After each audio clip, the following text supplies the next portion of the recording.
How's it going, YouTube? Coming to you today with another video, and today, guys, what to bring you is my ban list prediction for January 1st. I feel like these types of videos are very helpful, especially when you try to figure out what deck you're trying to play for an event coming up, and it's very particularly important because you need to know what kind of tech choices you're allowed to play and what kind of cards could be gone and what cards to replace them with if it does happen. There's a lot of scenarios where I'll actually test without certain cards in my deck, or even if I'm playing Tri-Brigade. Like, I really think Fractal should go to 1, so I would be basically putting my Fractal to 1 in my deck and saying like, hey, you know, like, how bad does this hurt me? If it does hurt really bad, should I start thinking about maybe going to a different deck?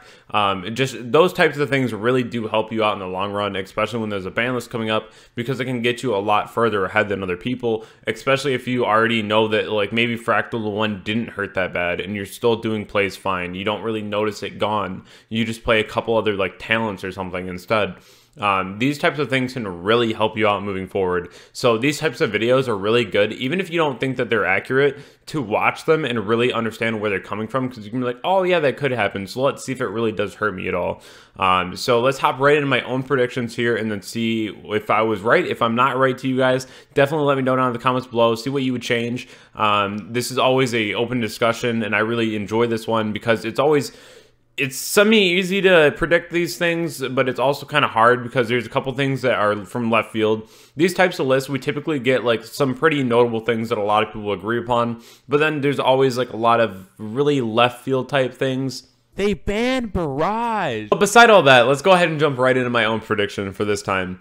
So my first card that I have here is definitely still Dragoon. Dragoon is such a broken card, and I probably wouldn't have that much of a problem with it if it couldn't pop an attack on the same turn. The fact that it has the protection and it can go up really big on attack as well just makes this a very hard card to deal with, especially in certain decks where they just auto lose to Dragoon. I feel like this is something where, even though a lot of people are saying ban the Anaconda, I don't really feel like that does a whole lot when Dragoon would still be really relevant in decks like Guru and other control variants that just want to turbo this card out anyway.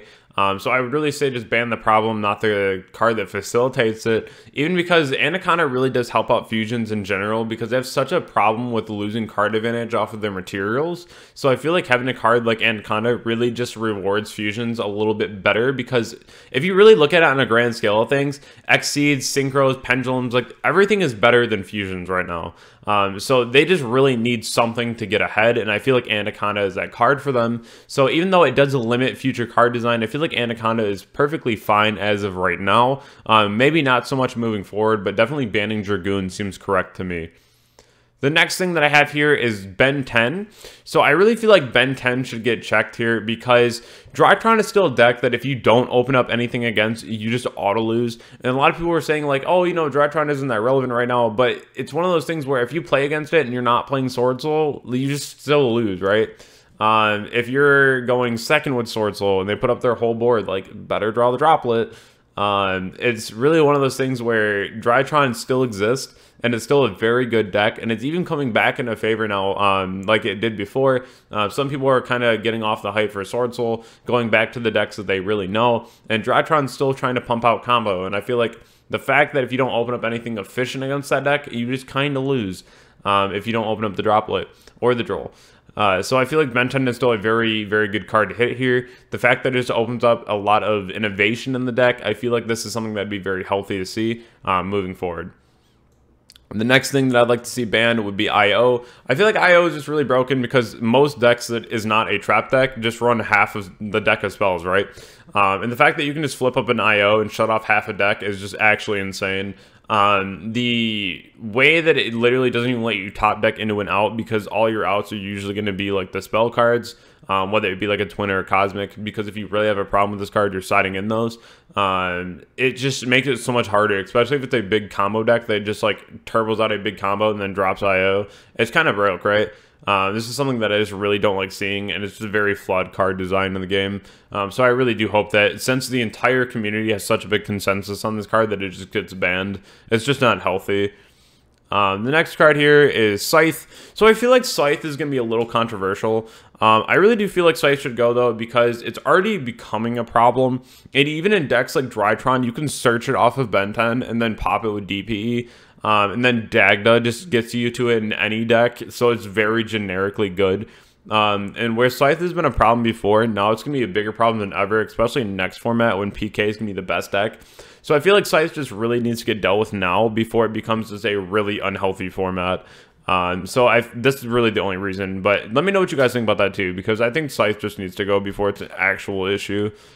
Next up is Winda. Winda is a huge problem in the game. The fact that it has a protection effect as well, and you can kind of just wait for whenever you want to drop it, and then all of a sudden, like, your opponent can't do anything. You activate, like, the effect of Warbler, right? And then you just go Chain Schism. Just really makes for an unhealthy card. There's two reasons why I really want to see Winda banned.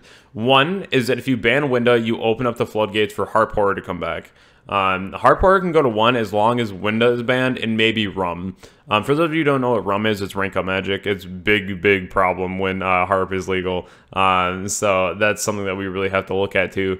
But with Winda, we used to summon Winda off of Instant Fusion, but like now you can just flip Schism and summon it, especially if you had like full Orcus combo, which I don't think is very healthy at all.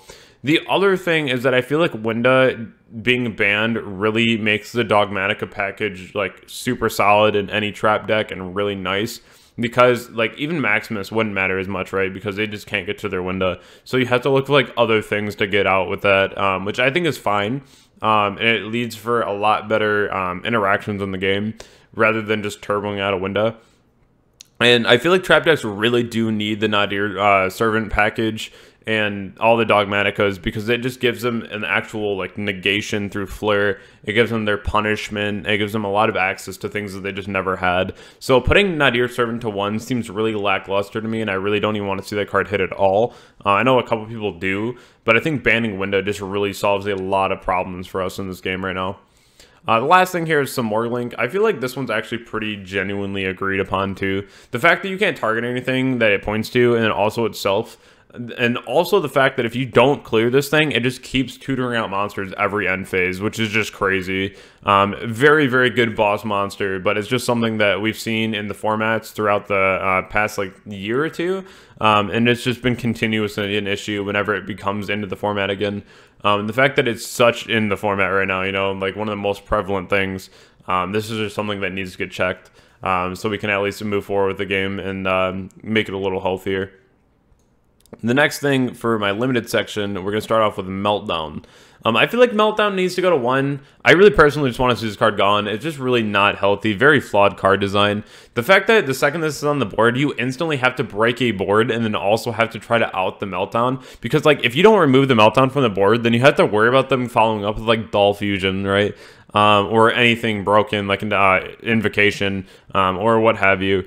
So this is something that we really just need to check in the game, because especially when they're going to pop off, going second even, and then you have like Ash Bell in your hand, and then they rip that Doll Fusion or that Invocation, and you can't like Bell it or like Ash the Doll Fusion. It just feels really bad, and the fact that this is a thing that literally says no responding, I just can't handle this thing being on the game right now. It's been in here for way too long. I just want to see it gone, but I think the 1 is fair. So this is hopefully something that we see, and I think this is something that a lot of people will agree upon too. The next one up is going to be Spellbook of Judgment. I feel like the game now is very different as to where it was when this card was legal. So I think that this is something that we definitely need to look at, because this is something that you can search the other Spellbook cards, and that means that you'd have to run like multiple cards to make this really viable. So I don't really think that it'd be all that broken. I think that it would lead to a lot of really cool ideas and decks.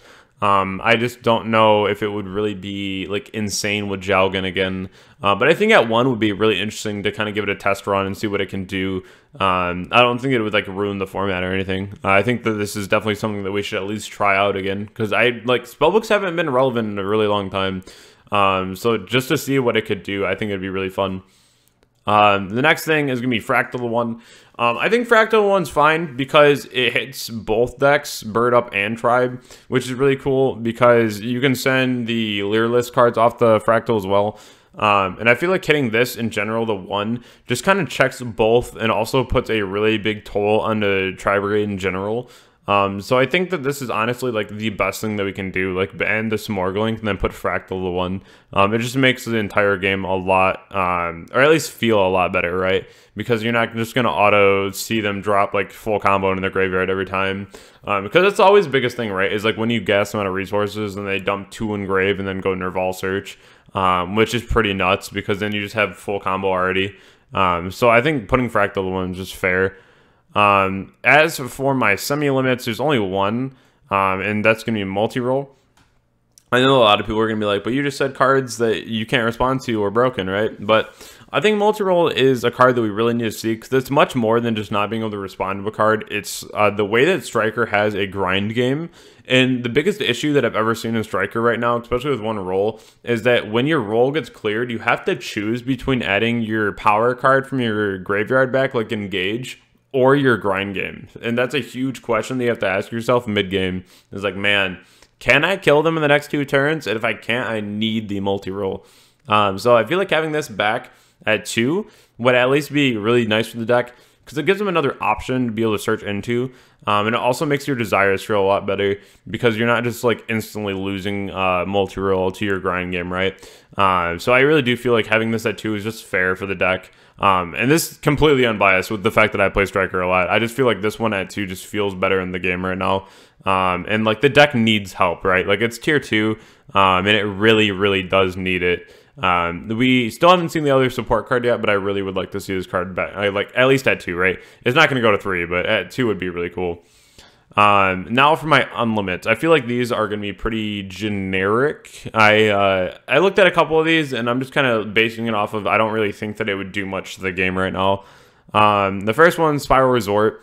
Like, they don't have Master Plan. I don't really think that it's that relevant personally. Like, you give them 3 Resort, if they do anything with it, then cool, and then the deck's like semi-relevant. But I don't really think that it does that much, right? Like, it's cool, but I don't really think that it's like insane. As for the next one here, Sekka's Light. Sekka's Light being at 3, there's so many decks right now that just like wouldn't even care about this being at 3 again. The only reason I feel like this was banned in the first place was because of Block Dragon, and that's just not even a thing anymore. Now there's like 3.5x as Dragon Link, so I really feel like Sekka's Light is just fine to come back to 3. It's kind of just wasting a spot in the ban list right now, honestly. I mean, I think that it could be cool to see what people do with it, but I don't really think that it's all that relevant. I think it'd be really cool. Honestly, it could make Mermail very good. It could make Mermail very good with the new Minstrel card and whatnot. But I do think that this card just wouldn't really do all that much. And then I have the Skullcrabat Joker for my last one to wrap things up here. Skullcrabat, I really feel like this card moves around a ton. But it wouldn't really do much in the game, I don't think. I think that's fine. Let me know what you guys think, though. If I got it wrong, let me know. If I didn't, let me know that too. There's quite a few options we could go about with the ban list now, especially with it coming so soon, that I feel like a overhaul list like this would really just shake up the game. It really make it feel a lot nicer. And then moving forward into the new format, I feel like there'd be a lot more innovation going on, which I always love to see. If I ever go to an event and I see something, even if I get sauced by it, right, but it's like super innovated and it's super nice, I honestly wouldn't even be mad. I'd just be like, man, that's really cool. Because I mean, I've done that several times, just be like, wow, you know, I didn't know you can mix those two together. So hopefully this kind of a list does lead to that innovation I was talking about. And I hope that you guys all enjoy this ban list prediction. These are always like the best times of the year, right? Whenever we can sit down, kind of have a little fireside chat about it. Just because there's so many different options that could happen, and so many people have so many different takes on it. But I hope that everyone has a wonderful night, and I'll catch you guys all in the next video. Thank you.